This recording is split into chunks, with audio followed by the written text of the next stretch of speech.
सीताराम सीताराम जय जय राम।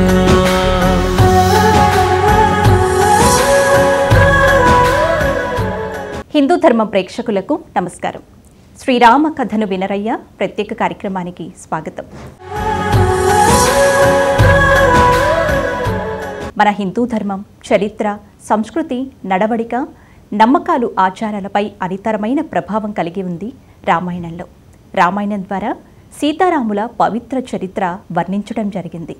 తల్లిదండ్రులు, అన్నదమ్ములు, భార్యాభర్తలు మొదలగు వారి సంబంధ బాంధవ్యాలు, వారి ప్రవర్తన విధానాల గురించి రామాయణంలో సుస్పష్టంగా తెలియజేయడం జరిగింది. మరి అటువంటి గొప్ప కావ్యం గురించి ఎన్నో విశేషాలు అందించేందుకు మనతో పాటు ఉన్నారు జగద్గురు శ్రీ శ్రీ భారతీ తీర్థ పురస్కార గ్రహీత డాక్టర్ చెక్కెళ్ళ రాజేంద్ర కుమార్ గారు.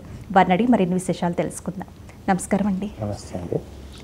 అజ్ఞానం జాహ్నవీ తీర్థం, విద్యాతీర్థం వివేకినాం, సర్వేషాం సుఖదం తీర్థం, భారతీ తీర్థం ఆశ్రయే. రామాయ రామభద్రాయ రామచంద్రవేదసే రఘునాథాయ నాథాయ సీతాపతే నమః. రామాయణం గురించి ఎన్నో విషయాలను మాకు ప్రతి ఎపిసోడ్లోనూ అందిస్తూ ఉన్నారు. మొట్టమొదటిగా ఈరోజు సీతారాముల కళ్యాణం ఎలా జరిగిందో తెలియజేస్తారా? ఎప్పుడైతే మనం క్రితం ఎపిసోడ్లో చెప్పుకున్నట్టు శివధనుర్భంగం కాగానే దశరథ మహారాజు చాలా సంతోషపడతాడు. ఆ సభలో ఉన్న వాళ్ళందరూ కూడా సంతోషపడతారు. ఈ విషయం జనకపూరిలో ఏదో వైల్డ్ ఫైర్ మాదిరిగా పాకిపోయి అందరూ సంతోషంగా ఉన్నారు. ఏంటంటే మా సీతమ్మకు ఇంకా ఒక వరుడు వచ్చాడు, రామచంద్రమూర్తి అంట అని చెప్పి కథలుగా చెప్పుకుంటున్నారు. ఎప్పుడైతే ఈ శివధనుర్భంగం కాగానే జనక మహారాజు వెండి కలుషంలో గంగానీరు తీసుకొని రాముడి దగ్గరకు వచ్చి కన్యాదానం చేస్తానంటాడు. రాముడు అంటాడు, మీరు నాకు కన్యాదానం చేయడం అండి, దేని కొరకండి? నేను శివధనుర్భంగం చేసింది సీతను వివాహం చేసుకోవడానికి కాదు. నేను మా గురువులతో పాటు వచ్చాను. ఒకటి. రెండోది ఏంది, మా గురువు గారు నేను క్షత్రియుడిని కనుక ఈ ధనుస్సును చూపెట్టారు, క్షత్రియుడిని కనుక ఎక్కువ పెట్టాను, విరిగిపోయింది అంతే. ఎందుకంటే నేను వివాహము ఇలాగే ఇక్కడ వచ్చేసి మీరు చెప్పారు కదా అని చెప్పి నేను చేసుకోను, నా తండ్రి గారు అనుజ్ఞ లేకుండా నేను చేసుకోను అని చెప్తాడు. మనము గతంలో కుశనాభుడు యొక్క కథ విన్నప్పుడు కూడా మనం చెప్పుకున్నాం. కుశనాభుడు కూతురులు ఏమంటారంటే, ఏ భూప్రపంచం ఉన్నంత కాలము యువకులు కానివ్వండి, యువతులు కానివ్వండి, వాళ్ళుగా స్వయం నిర్ణయం తీసుకోకూడదు వివాహం గురించి, తండ్రి అనుజ్ఞ ఉండే చేసుకోవాలని చెప్పి ఆ విశ్వామిత్ర మహర్షి రాముడికి జరిగిన కథ చెప్పేటప్పటికి రాముడికి అది ఈరోజు ఉపయోగపడ్డది. ఎందుకంటే తన గురువులు చెప్పారు వివాహం అంటే ఏందని. అందులోకి నా తండ్రి గారు ఏమన్నారు, యాగ సంరక్షణ కొరకు బొమ్మన్నారు, స్వయంవరానికి బొమ్మని లేదు కదా, నేను ఎలా ఒప్పుకుంటాను, నేను ఒప్పుకోనండి అంటాడు. అంటే విశ్వామిత్రుడు ఎంతో గర్వపడుతున్నాడు. నా శిష్యుడు ఎంత గొప్ప గుణం ఉంది, తన తండ్రి మాట కొరకు, తన తండ్రి అనుజ్ఞ కొరకు సీతమ్మ వారిని వివాహం చేసుకోనంటున్నాడు అని చెప్పి విశ్వామిత్రుడు జనకుడికి చెప్తాడు. జనక, నువ్వు ఇప్పుడు ఇక్కడ నుంచి నీ రాయబారులను పంపించి అయోధ్యకు ఈ విషయము దశరథ మహారాజుకు చెప్పంటే వెంటనే రాయబారులను పిలిచి వారికి ఒక లేఖ రూపంలో దశరథ మహారాజుకు ఒక లేఖ రాసి ఇక్కడికి విశ్వామిత్ర మహర్షితో కలిసి నీ జ్యేష్ఠ కుమారుడు రామచంద్రమూర్తి మా మిథిలా నగరానికి వచ్చి శివధనుర్భంగం చేశాడు. నేను ఎప్పటి నుంచో అనుకుంటున్నాను, నా కూతురు అయోనిజ ఈ శివధనుస్సు ఎక్కుపెట్టిన వాడికే నా కుమార్తెని ఇవ్వాలనుకుంటున్నాను. రాముడు అది సాధించాడు కనుక మీరు వచ్చి ఇక్కడికి వస్తే ఆ వివాహం గురించి మాట్లాడుకోవచ్చు అనేటప్పటికీ ఆ లేఖ చదివిన వెంటనే దశరథ మహారాజు కూడా సంతోషపడ్డారు. ఏమనంటే, అసలు విశ్వామిత్రుడితో నేను రాముడిని పంపుతున్నాను, ఏం ప్రమాదం ఏర్పడుతుందో అనుకుంటే అసలు ఈరోజు ఇంత శుభవార్త విన్నాను అని చెప్పి వెంటనే వశిష్ఠ మహర్షికి చెప్పేసి మన సముద్రుడిని పిలిచి మనం వెంటనే మిథిలా నగరానికి వెళ్ళిపోవాలి, ఎందుకంటే ఇట్లా రాముడు అక్కడ సీతమ్మ వారిని వరించబోతున్నాడని చెప్పి జనక మహారాజు చెప్పాడనేటప్పటికీ వాళ్ళందరూ సంతోషపడి బోలెడన్ని బహుమతులు తీసుకొని ఆ అయోధ్య నుంచి మిథిలా నగరానికి ప్రయాణం చేశారట. 7 రోజులకు అక్కడ చేరారట. చేరిన వెంటనే జనక మహారాజు దశరథ మహారాజును సంతోషంగా ఆలింగనం చేసుకొని రాజభవనంలో ఒక అంతఃపురంలో ముఖ్యమైన అంతఃపురం తనకిచ్చేసి అక్కడ విశ్వామిత్రుడు, ఇక్కడ వశిష్ఠుడు, ఇక్కడ శతానందుడు, అందరూ ఋషులు మధ్యన దశరథ మహారాజును తన విశ్రాంతి తీసుకోమని చెప్పాడు. రేపు ఉదయం మనం మాట్లాడుకుందామన్నాడు. అనేటప్పటికీ సంతోషంగా ఆ రోజుకు వారు ఇదైపోయిన తర్వాత తెల్లవారిన తర్వాత మనకు ముఖ్యంగా ఈ సీతా కళ్యాణం ఘట్టం మనం ఎందుకు తెలుసుకోవాలంటే ఈ రోజులలో మనము వివాహంలో ఏమి తప్పులు చేస్తున్నామో ఏమి చేయకూడదు అని చెప్పేసి కూడా మనకు తెలుస్తుంది. తెల్లవారిన తర్వాత జనక మహారాజు తన అంతఃపురంలో ఇంకా దశరథ మహారాజు రాలేదనుకుంటున్నాడు. కానీ దశరథ మహారాజు ఒక రాజద్వారం యొక్క అంటే ఈ యొక్క జనక మహారాజు రాజద్వారం యొక్క అవతల పక్కన నిలబడి ఉన్నాడు, లోపలికి రావడం లేదు. అయితే ఇంకా రాలేడని చెప్పేసి జనక మహారాజు బయటకు వచ్చి చూసేటప్పటికే అక్కడ ఆ యొక్క ద్వారం అవతల ఉన్నాడంట. మీరు ఇక్కడ ఎందుకు నిలబడ్డారు, మీరు లోపలికి రావాలి కదా అంటే, ఆ రోజు చూడండి దశరథ మహారాజు ఏమంటాడంటే, మీరు అమ్మాయిని ఇచ్చేవాళ్ళు, మేము పుచ్చుకునే వాళ్ళం, మాకంత అర్హత లేదంటున్నాడు. అంటే ఆలోచించండి, అంటే అమ్మాయి ఇచ్చేవాడే గొప్పవాడు, అబ్బాయి తరఫున వాళ్ళు తక్కువ అని చెప్పి మనకు వేదాలు శాస్త్రాలు చెప్తున్నాయి. కానీ ఈ రోజులలో మనం ఏం చేస్తున్నాం, మా అబ్బాయికి కట్నం కావాలి, మా అబ్బాయికి అది కావాలి, మా కారు కావాలి, ఈ రకరకాల కోరికలు. ఆఖరికి ఎలా అయిపోతున్నారంటే వివాహం నిశ్చయం అయిన తర్వాత కూడా అమ్మాయి వాళ్లకు మెనూ ఏముండాలి భోజనాలకు కూడా ఈ పెళ్లి కొడుకు తల్లిలో తండ్రి వాళ్ళు ఒక స్లిప్ రాసి ఇస్తున్నారు. అందులో సాంబార్లో ఎన్ని రకాల ముక్కలు ఉండాలి, మునక్కాయ ఉండాలా, దోసకాయ ఉండాలా, గుమ్మడికాయ ఉండాలి, అలా దిగజారిపోతున్నాం. అదే ఆ కాలంలో ఏమంటారు, ఇచ్చేవాడివి నువ్వు, పుచ్చుకునేవాడిని నేను అంటున్నాడు. కారణం ఏంటంటే అండి, ఎవ్వరమైనా ఆలోచించాల్సింది మన వంశాన్ని నిలబెట్టేది మన కోడలు. ఒకవేళ మీరు ఆలోచించండి, రామచంద్రమూర్తికే వివాహం జరగలేదనుకుందాం సీతమ్మ వారితో, రామచంద్రమూర్తి అలాగే ఉన్నాడంటే మరి లవకుశలు పుట్టేవాళ్ళ, లవకుశలు పుట్టిన తర్వాతనే కదా అతని వంశం అభివృద్ధి చెందింది. అలాగే మన ఇంట్లో కూడా మన కోడలు వస్తేనే మన వంశము అభివృద్ధి చెందుతుంది. ఎందుకు అభివృద్ధి చెందాలంటే వంశం ఏదో పెళ్లిళ్ళు చేసాం పిల్లల్ని కనడం కాదు. వంశం అభివృద్ధి చెందడానికి ముఖ్యమైన కారణం ఏంటంటే మనం పితృ రుణం తీర్చుకుంటాం. నా తండ్రికి, నా తాతకు నా మనవడే వాడు రేపు తర్పణం వదులుతాడు, రేపొద్దున నేను ఈ లోకంలో ఉండనప్పుడు నాకు దాహం వేసిందంటే నా మనవడు తర్పణం వదిలితేనే నాకు దాహం తీరుతుంది. మరి ఇవన్నీ మర్చిపోయి ఆడపిల్లల తల్లిదండ్రులను ఎన్ని రకాలుగా మనము అంటే రకరకాలుగా పెళ్లిలో ఇది తక్కువైంది అది తక్కువైంది అంటాం. గమ్మత్తుగా మనం చూసుకుంటే అండి, ఆ పెళ్లిలో పెళ్లి కొడుకు తల్లిదండ్రులు కానీ పెళ్లి కూతురు తల్లిదండ్రులు కానీ ఆ సందర్భంలో వాళ్ళుండే అంటే పెళ్లి ఎలా జరుగుతుందో ఏమవుతుందో అన్న ఈ విధంగా ఉన్నప్పుడు ఎవడో పక్క బంధువో లేకపోతే ఒక స్నేహితుడు వచ్చి ఈ పెళ్లి కొడుకు తండ్రికో తల్లికో చెప్తారు, ఏముండారండి పప్పులో ఉప్పు లేదు, లేదా ఆ కర్రీలో ఈ రకంగా చేశారంటారు. అంటే మన జీవితంలో అదే మొదటిసారి ఆ పప్పు తింటున్నామా, మొదటిసారి ఆ కర్రీ తింటున్నామా, రేపొద్దున మనం తినమా, మనం ఏం చేస్తున్నాము, అక్కడ పోయి పెళ్లి కూతురు తండ్రిని పెళ్లి కూతురు తల్లిని ఏమంటున్నాం, మీరు వంటలు సరిగ్గా చేయలేదండి, మా చుట్టాలందరూ చాలా నారాజు వెళ్ళిపోతున్నారంటారు. అది కాదు. వాళ్ళు ఒక్కసారి మనం గుర్తుపెట్టుకోవాలి, ఆడపిల్ల తల్లిదండ్రులు ఆడపిల్ల తండ్రి తన జీవిత కాలం కష్టపడి వివాహం చేస్తాడండి. ఆ వివాహం చేసినప్పుడు మనం ఎవ్వరం చుట్టుపక్కల వాళ్ళ మాటలు వినకూడదు. వివాహం అంతా అయిపోయిన తర్వాత మనకి సీతా కళ్యాణం తర్వాత అదే నేర్పిస్తారు. పెళ్లి కూతురు తండ్రిని, ఏమండి వివాహం చాలా బాగా చేశారండి, అబ్బో వంటలు ఎంత బాగున్నాయండి అని ఒక్క మాట అని మనం వెళ్ళిపోయామనుకోండి, ఆ కోడల్ని తీసుకొని ఆ తండ్రి కూతురు వివాహం చేసిన సంబరం ఏ విధంగా ఉంటుందో అంటే ఏదో ఆకాశానికి వెళ్ళినట్టుగా తను గర్వపడతాడు. నేను ఇంత మంచి వంటలు వండి ఇచ్చాను, మా వియంకుడు మెచ్చుకున్నాడు అనుకుంటాడు.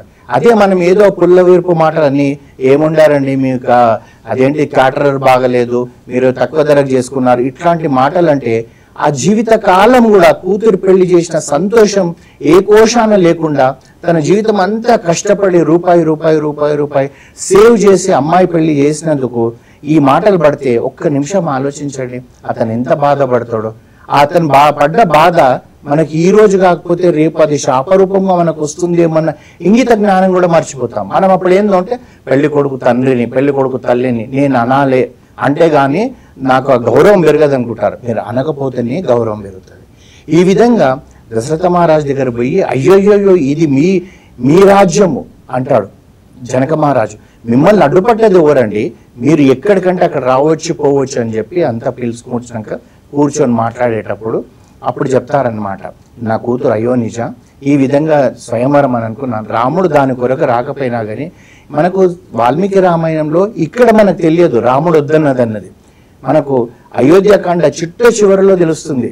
అనసూయమ్మ వారు సీతమ్మవారిని అడుగుతుంది, నీ స్వయంవరం గురించి చెప్పంటే నా భర్త అని గర్వంగా చెప్పుకుంటుంది. తన తండ్రి అనుజ్ఞ లేకుండా నన్ను వివాహం చేసుకొని అన్నాడు. అంటే సీత లాంటి స్వాధినే తను పెళ్లి చేసుకుని అన్నాడంటే రాముడు ఎంత గొప్పవాడు. కారణం ఏంటిదంటే నా తండ్రి చూడాలి. ఎందుకంటే ఎప్పుడైనా గుర్తుపెట్టుకోండి, వివాహం అయ్యేటప్పుడు కోడలను మామగారే నచ్చాలి. ముందు నచ్చడం అంటే అందం గురించి కాదు, ఆ అమ్మాయి గుణగణాల గురించి. అత్త కన్నా మామ ఆ గర్వంగా నా కూతురు లాంటి అమ్మాయి వస్తుందన్న భావనతోటి తన ఇంటికి ఆహ్వానించాలి, వివాహం చేయాలి. ఆ విధంగా దశరథ మహారాజు వీళ్ళందరూ కూర్చున్నప్పుడు విశ్వామిత్రుడే అంటాడు దశరథుడితోటి, దశరథ మహారాజా నీకు రాముడికి సీతమ్మ వారిని ఇచ్చి వివాహం చేస్తా అంటున్నాడు. అదేవిధంగా జనక మహారాజుకు ఇంకొక అమ్మాయి ఉన్నది, ఆ అమ్మాయి ఉర్మిళ, లక్ష్మణుడికి ఇచ్చి వివాహం చేద్దామంటాడు. దశరథ మహారాజు పొంగిపోతున్నాడు. విశ్వామిత్రుడు వచ్చిండు, ఏం ప్రళయం అవుతుంది అనుకుంటుంటే ఇవాళ ఎట్లా ఉందో అంటే నా ఒక్క కొడుకు కాదు రెండో కొడుకు కూడా పెళ్లి అవుతుంది అనుకుంటాడు. అక్కడికే ఆగిపోదండి. మళ్ళీ విశ్వామిత్రుడే జనక మహారాజుతో అంటాడు, జనక మీ తమ్ముడు కూతుర్లు మాండవి శత్రుకీర్తి ఉంది కదా, వాళ్ళను భరతుడి శత్రుఘ్నులకు కూడా ఇవ్వండి అంటాడు. అనేటప్పటికీ అక్కడ చూడండి, తన తమ్ముడిని కూడా అడగడు, నా తమ్ముడి కూతుర్లను కూడా భరతుడికి శత్రుఘ్నుడికి ఇస్తున్నాను అంటాడు. అనేటప్పటికి ఎందుకు రేపొద్దున తమ్ముడు వచ్చి నువ్వెవరయ్యా నా పిల్లల గురించి నువ్వు నిర్ణయించుకోవడం అంటారు ఇప్పటి వాళ్ళైతే. అప్పుడు ఎందుకు అనలేదంటే నా అన్న ఏది చేసినా కానీ మా వంశ ప్రతిష్ఠ కొరకు నా శ్రేయోభిలాషన్న భావనతో ఉంటారు కనుక ఆ విధంగా ఆ నలుగురు వివాహం చేయాలని చెప్పేసి వాళ్ళు సంతోషంగా నిర్ణయించుకుంటారు. అయితే ఇక్కడ ఇంకొక విషయం ఉందండి. ఆ కాలంలో ముఖ్యంగా కోసల రాజ్యంలో ఎప్పుడైతే వాళ్ళ మగపిల్ల వాళ్ళ పెళ్ళిళ్ళు అయ్యేటప్పుడు ఎక్కడైనా మనకు తెలిసిందే ఆడపిల్ల ఇంటికి పోయి మనం పెళ్లి చేసుకొని వస్తాం. అయితే అక్కడ ఒక ఆనవాయితీ వాళ్ళ దగ్గర ఏముందంటే ఆడవాళ్ళు పెళ్లికి రారు, ఆ పెళ్లికి రారు. అందు గురించి మనకు సీతా కళ్యాణం ఎక్కడ జరిగినా కానీ కౌసల్య సుమిత్ర కైకేయి మనకు కనబడరు. అయితే అంత దశరథ మహారాజు కూడా మొత్తం విశ్వామిత్రుడు వశిష్ఠుడి మీద ఆధారపడ్డాడు. అక్కడనేమో జనక మహారాజు శతానందుడి మీద ఆధారపడ్డాడు. అంటే గురువులే నిర్ణయిస్తున్నారు ఏ సమయంలో పెళ్లి చేయాలి ఏంటిది అని చెప్పేసి. ఆ వివాహం అవుతుంటుందండి. వివాహం అవుతుంటే మనకు కూడా ఇప్పుడు కూడా ఒక వివాహం అంటే అదేదో ఒక మామూలుగా తంతు మాదిరిగా వెళ్ళాము ఏదో వ్రతం చేసుకున్నట్టు కాదు. సంతోషాలు, కేరింతాలు ఇవన్నీ ఉంటాయి. మరి అప్పుడు కూడా ఉండేనా అండి అంటే ఉన్నాయి, అప్పుడు కూడా ఉన్నాయి. అయితే అక్కడ కళ్యాణ మండపంలో ఏమవుతుందంటే మనకు జనక మహారాజు రాముణ్ణి చూస్తూ ఒక మాట అంటాడు, ఇహం సీత మమసుత సహధర్మచారి తవ.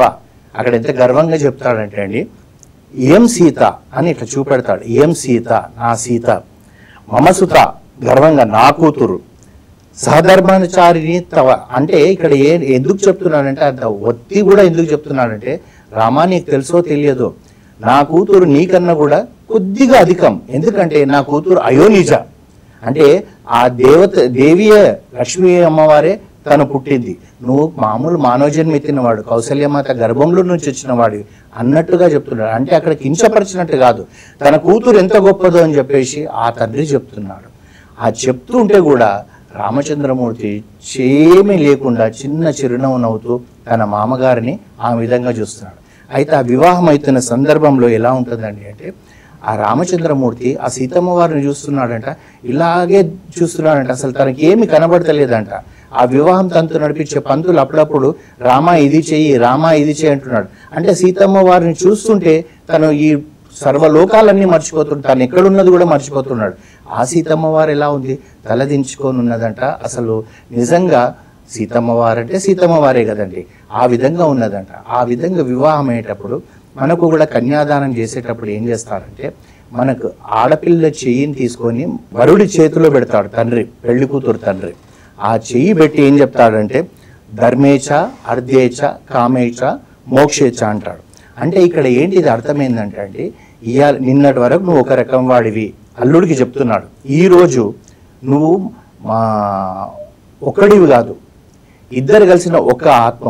ధర్మేచ ధర్మంతో కూడుకొనే ఉండాలి, అర్ధేచ నువ్వు సంపాదించి నా కూతురికి భోజనం పెడతావో, వస్త్రం తెస్తావో, లేకపోతే పిక్నిక్ తీసుకెళ్తావో, హానీమూన్ తీసుకెళ్తావో, అది ధర్మంతో కూడుకొని ఉండాలి. సంపాదించే రూపాయి కూడా ఏదో అవినీతితో కూడుకున్న డబ్బుతోటి నా కూతురుని సుఖపెట్టకూడదు. తర్వాత కామేచ అన్నాడు, ఈ రోజు నుంచి నువ్వు నీ సీతను తప్పితే ఇంకా ఎవరిని కూడా ఆ కామంతో కూడిన దృష్టితో చూడకూడదు. అందరూ నీకు తల్లులతో సమానమే, ఒక సీతమ్మ వారు తప్పితే అంటాడు. ఈ మూడు కలిస్తేనే మీ ఇద్దరికి మోక్షం వస్తుంది అంటాడు. రాముడు ఎలాగో సీతమ్మ వారికే ఒక్కడే గనక, ఎందుకంటే మనం ఇంతకుముందు కూడా చెప్పుకున్నాం, దశరథ మహారాజుకు 350 మంది రాణులు, రావణాసురుడికి 3500 మంది. ఎప్పుడో అప్పుడు కాదండి, ఇప్పుడు కూడా కృష్ణదేవరాయలు కూడా 8 మంది. మనం చూస్తుంటాం రాజులు 4, 5, 8 ఎక్కడ అందమైన అమ్మాయి కనబడితే బలవంతాన చేస్తారా, రాజుగా అధికారంతో చేస్తారా, పెళ్లిళ్ళు చేసుకుంటారు. కానీ రాముడు ఒక్కడు మాత్రం ఒకటే ఒకటి పత్ని, నా సీతనే, సీత సీత సీత, ఇవి రెండు తప్పితే ఇంకొకటి రామచంద్రమూర్తిలో ఏది కనబడదు. అయితే ఈ విధంగా చూస్తుంటే ఆ కన్యాదానం చేస్తుంటూ దశరథ మహారాజు ఒక మాట అంటాడు, ఛాయే వాను గత సదా అంటాడు. ఛాయ అంటే నీడ. రామ, నా కూతురు నీతో పాటు నీడ మాదిరిగానే ఉంటుంది. నువ్వు రాజువైతే రాణిగా ఉంటుంది, నువ్వు వనవాసివైతే వనవాసిగా ఉంటుంది. ఈ మాట మళ్ళీ సీతమ్మ వారు మనకు అయోధ్యకాండలో చెప్తుంది. నా తండ్రి ఈ మాట అన్నాడు, నీకు గుర్తుందా రామ అని చెప్పేసి. అంటే చూడండి, ఆ తండ్రి ఏ విధంగా తన కూతురుకు బుద్ధి నేర్పిస్తున్నాడు, ఏ విధంగా చెప్తున్నాడు, నువ్వు ఏ విధంగా ఉండాలి తల్లి అంటున్నాడు, నువ్వు ఏ విధంగా ఉండాలని అల్లుడికి చెప్తున్నాడు. అంతేకాకుండా మన సాంప్రదాయంలో ఏముందంటే ఆ రోజు ఉంది, ఈ రోజు ఉందండి. అల్లుడంటే ఎవరో బియ్యంకుడు కొడుకో, లేకపోతే నా కూతురుని పెళ్లి చేసుకోవడానికి వస్తున్నాడని కాదు. మన సాంప్రదాయంలో ఏముందంటే అల్లుడంటే శ్రీ మహావిష్ణువే. అందుగురించి ఒక్కసారి శ్రీ మహావిష్ణువు అన్న భావనతోటి మన పెళ్లి కూతురు తండ్రి ఆ అబ్బాయికి కాళ్ళు కడుగుతాడు. అక్కడ అనుకోవచ్చు కదా, ఇతను చిన్నవాడండి నేనెందుకు అడగాలని కదా. మన సాంప్రదాయం అది చెప్తుంది, బాబు నువ్వు శ్రీ మహావిష్ణువు, నా కూతురు లక్ష్మి, నువ్వు ఏలుకోవాల్సింది ఏ విధంగా ఉండాలి, ధర్మంగా ఉండాలి.